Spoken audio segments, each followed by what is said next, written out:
What's up, hockey fans, and welcome to another edition of Just Winging It. We have a very special edition today. I'm John Peterson, your host. We are on location at Nisker's Char-Grill and Slapshot Sports Bar with the owner of the restaurant and former K-Wing, Lou Nisker. And thanks for doing this, Lou. First of all, it's great to see you. I haven't seen you, other than coming here a couple times during the last 6 or 7 months, but I haven't seen you since our alumni gathering back in March. How have you been? Well, I'm doing okay.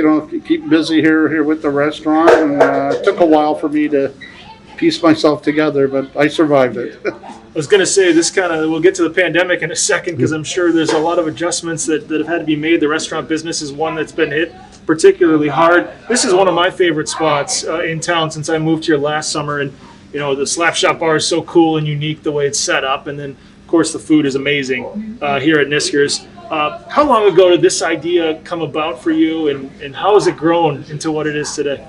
Well, many years ago, back when I was playing in the IHL and some of the other leagues, after practice I'd always, we'd try to get something to eat, and I would get the barbecue out and cook hamburgers. So I would get the meat, and I would look for like a special cut of meat, and then I put my ingredients, seasoning and stuff in it, and Char-Grill things. And then one day, as I got towards the end of my career, and it was here in Kalamazoo, the last team that I played for, I said I want to, when I finished playing hockey, to try to open a restaurant where I have a char-grilled food.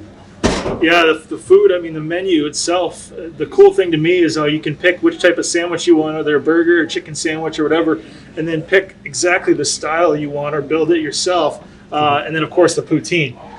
Being a guy who's obsessed with poutine, that's my favorite thing on the menu. Is that something that's a hot item, obviously, for you, being a Canadian dish that's so popular?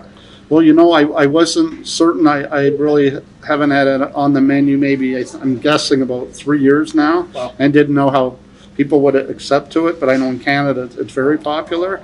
But it's actually one of my big selling items, and today they have different variations of poutine. You have your original poutine with the French fresh cut fries, cheese curds. In Canada, they'd have Quebec curds, cheese curds, but in the United States, you get them all from Wisconsin.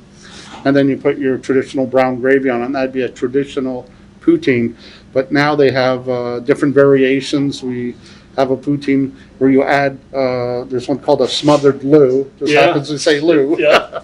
And we would grill a quarter-pound burger called a Lou burger, and actually put it on top of it with sauteed onions and mushrooms. It's quite a meal. You probably don't want to eat that every day. I've seen a Philly steak poutine. I've seen all kinds of them. That traditional poutine, though, there's nothing that compares. My wife and I are here, and that's the first thing that we look at every single time. We mentioned the pandemic and how it's affected the restaurant business. It's forced to make you be a little creative, I'm sure. Like we're having to wear masks right now. It's a state law. When we're in the restaurant, we're not eating. But as far as you guys go, it's probably taken some time to get back to the swing of things again. But how much has it kind of kept you on your toes? Well, it's always every day. It seems like it's there's a lot of different just regulations. You definitely have to follow, from like even people getting their drinks. For a while, they weren't allowed to get their drinks. We have a self-serve, real nice machine with all different types of mixtures. We weren't allowed to use it, so we'd have to adapt and have my employees and stuff to control the mask. It's falling off. How much fun is that, right? Yeah. It's every couple seconds, let's fix the mask. Yeah. But it's, you just adapt to things, and I just couldn't imagine in sports how all the things they have to do.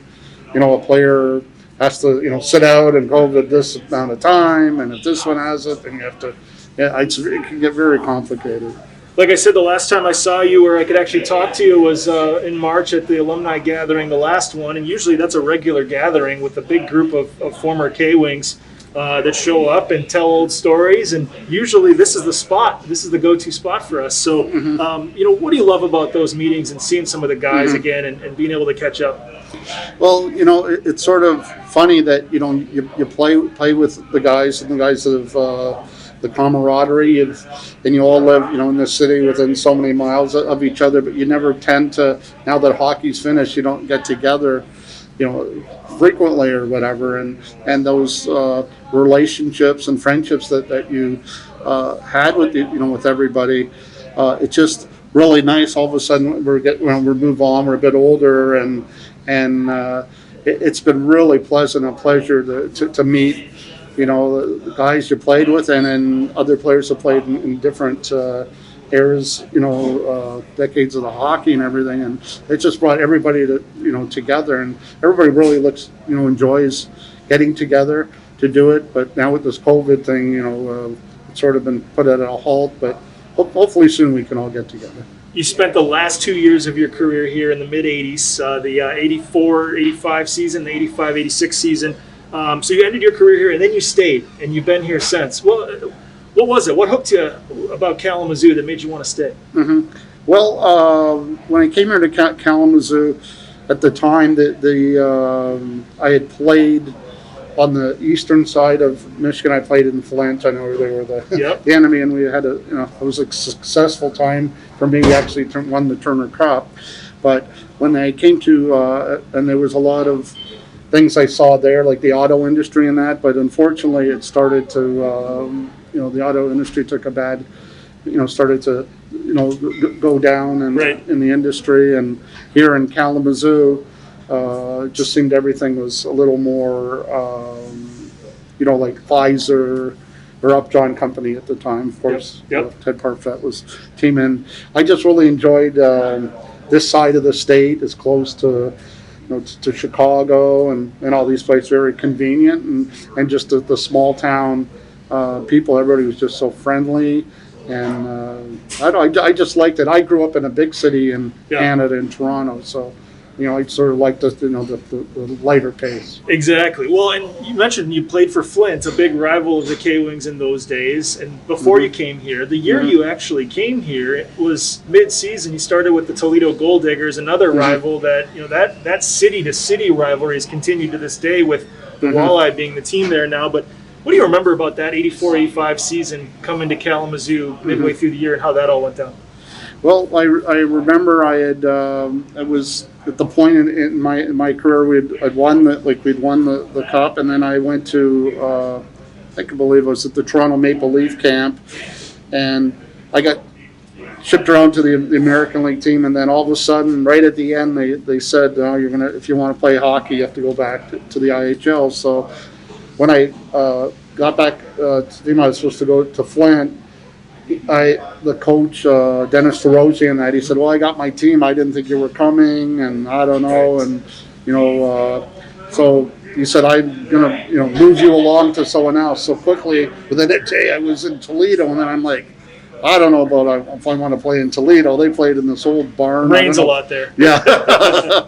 So it was funny. I spoke to the coach, Teddy Garvin. He was, he was an old coach, big guy. He was just unbelievable type of guy. And he said, well, I said, I don't even know. I might just take the car and call it a career. And he said, well, it's only like 40 miles out of your way. Why don't you come down and we could chat a bit, maybe we could see where it went. So I went to Toledo, and then when I got there, the team was having, I stayed, we talked to you in the plane for a while, and then all of a sudden the team was like, I think we're in last place, and he said to me, I don't know.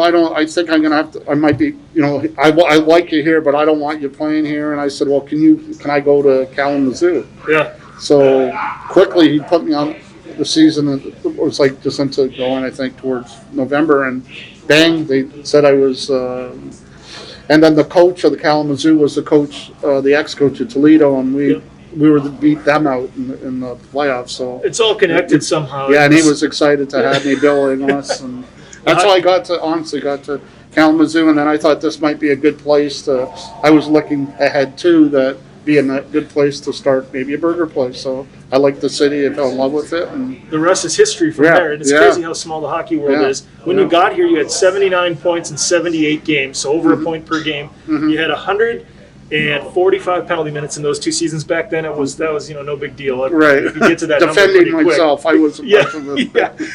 But what are your favorite memories as a player when you played here for that season and a half at Wings Event Center or Wing Stadium then? Well, we had a real competitive team, and a lot of guys that played on the team it was pretty intense group, and it was a good time. It wasn't with me, it wasn't as much pressure because I already had played some years in that, but it was nice to travel. They were sort of central in the leagues. You didn't have real long travel road, bus trips and stuff. But I really enjoyed playing in Kalamazoo. Other than Kalamazoo, you mentioned Flint. We talked about Toledo. You played for Saginaw for a bit. You played in New Haven. You played in Wichita briefly early in your career. In Richmond was another spot. And then Austria, I come to find out earlier in your career as well. So where were some of I have a feeling Austria is going to be high up there, but where were some of your favorite spots other than Kalamazoo that you got to spend a little bit of time in? Well, Austria was all new, and I was just young and all of, of everything. The hockey wasn't, it was different. Right. European type hockey was a totally different thing. But I really, the first year I played, it was really interesting. I went, to the Rangers and then played in their farm team. We were in Richmond. It was called the Richmond Rifles. But the league, basically, back ago, they filmed Slapshot from that league. Yep. So some of the arenas that we played in were in Slapshot, like Johnstown, Pennsylvania, and stuff like that. And it was a real experience. That I just, I was 19 years old, turning 20, went to New York, and then we went down to Richmond, and then it was, that was probably, the first year was probably the most exciting because it's all new and everything. When was the last time you laced up the skates? I play occasionally. There's a group of guys, like an over 50 group that I play together, and it's organized by one of the guys, his name Mark Tiller. He does it, and it's sort of fun. But Brent Jarrett plays occasionally, and also name of the past, John Fletch. Okay. Yeah. Might have to get those guys on one of these shows here coming up. Yes. We have lots of fun now. A segment that we've done with some of the other alumni is a rapid fire segment where we get to know you a little bit better away from what we know about you already. And so I've got a bunch of questions. If you're ready, we can fire away. They're all real quick hitter questions. Okay, I might have a sip of a beer first. Absolutely. Maybe we'll do a toast. You might need one. We will Cheers. toast to that. Yeah, there you Thanks, go. Lou. Okay. Joined by Lou Nisker, the owner of Niskers, Char-Grill, and Slapshot Sports Bar, one of our favorite spots to come down and hang out. And I'm going to start with something that's related to your business. For the rapid fire, what's your favorite item or favorite order on your menu? Probably definitely the burger. And then I like the one that has it's called a Cowboy. It has Swiss cheese, our homemade mesquite barbecue sauce, and has some Char-Grill bacon on it. And that's good. The motivation behind that question is I've been into the Food Network a lot lately, and I've been obsessed with the shows where they go in and they find out what some of the items are. Anyway, favorite thing to cook that is not on your menu. So when you're just at home with friends or family. Well, I think over the years when you used to play hockey, and then you'd come back in the like the pregame meal, it'd make spaghetti. Yeah. So I always like making spaghetti. Yeah. Best player you've ever played with? Well, probably Wayne Gretzky. Yeah. That's pretty good. Yeah. Doesn't get much better than that one. Who's the toughest player? And this one's subjective. It could be somebody on your team. It could be somebody you fought. Well, he's a good friend of mine. I'd say Neil Meadmore. He was a tough guy when he played, and the puck would go in the corner. I remember one game we were playing Peoria, and they had the pink ice game, and the puck went in the corner, and this guy sort of ran at me, and I turned around like I was going to almost like throw a punch at him, and all of a sudden this big long arm came in and sort of moved me back. Don't worry, I got this, Lou. And it was Neil. Yeah, he took care of business. Oh, that's great. Favorite sport outside of hockey? Well, I am playing. Well, I used to play when I was a kid back in Canada. We used to play lacrosse. Oh, wow. So we used to play in the hockey arena, and it was pretty competitive. That was probably my favorite sport playing outside of hockey. Probably the most similar to hockey, too, from people I've talked to. Mm-hmm. Yeah, a lot of the strategies are the same. So, dream vacation. dream vacation. Wow. Where would it be? That's a good question. I don't know. Some reason like the Canary Islands or somewhere in the. So, mine's the Maldives. I don't know if I could ever afford to go there, but yeah, exactly. would you rather be a rock star or a Hollywood actor if you had the choice between the two? I think a rock star. Yeah. Yep. Yeah.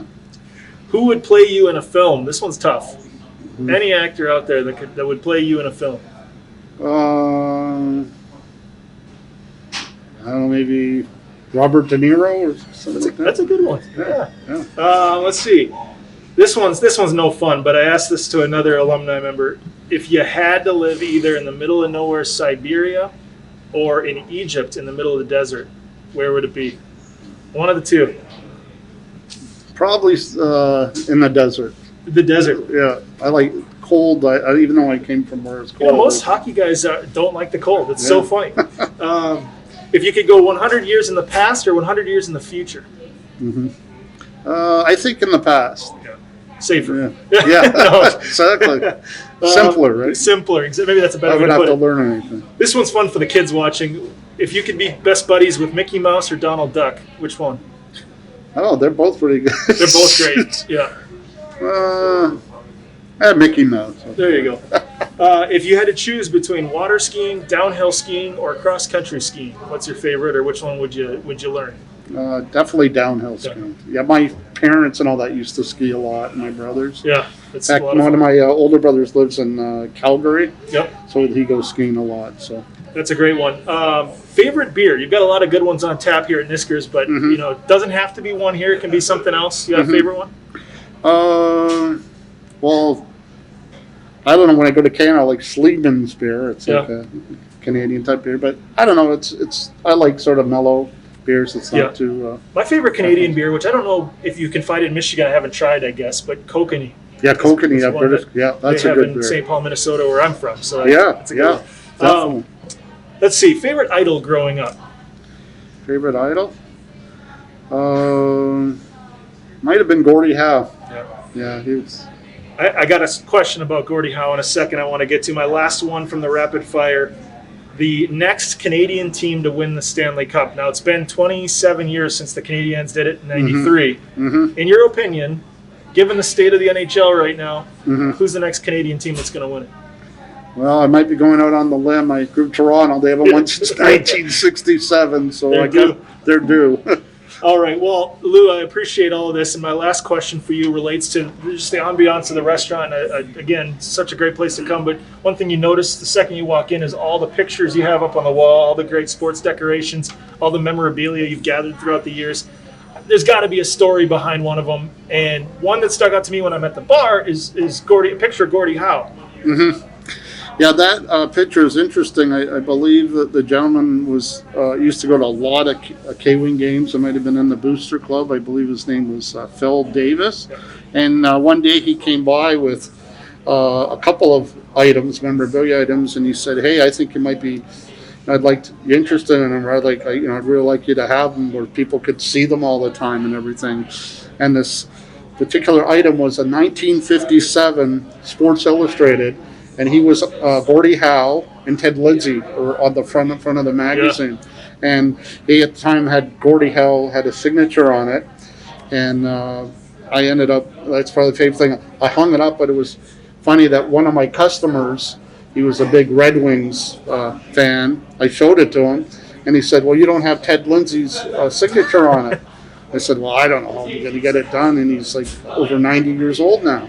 And he said, "Well, I'm going to Detroit they had like a gathering booster club type thing, and I'll see if I can get it signed." So he took it with him, and miraculously enough, he went in there, and he didn't really, at first, he didn't want to approach him, and people were saying, "Can you do stuff?" But he was sort of sitting in the corner, and he said, my girlfriend, he handed it to her, and went up to him, and then he just sort of smiled and said, "Oh, okay, I can sign it." But he said it took like 5 minutes. I was like, and then a little bit after that, unfortunately, Lindsay passed away. But so to me, that's sort of my prize. Two Detroit Red Wings legends, Mr. Hockey, one of the best to ever sort of do a it. cool So that's item. pretty cool. Yeah. Well, thanks for sharing that story, and thanks for agreeing to do this interview. I know, aside from our alumni members themselves who will love to watch this, our fans will really enjoy it, and we appreciate it. Keep up the great work, and can't wait till the next time we can come here and gather. Thank you. Yeah, thank you for interviewing me. Lou Nisker, everybody, on Just Winging It. Stay tuned for more great guests throughout the course of the fall and into the hockey season.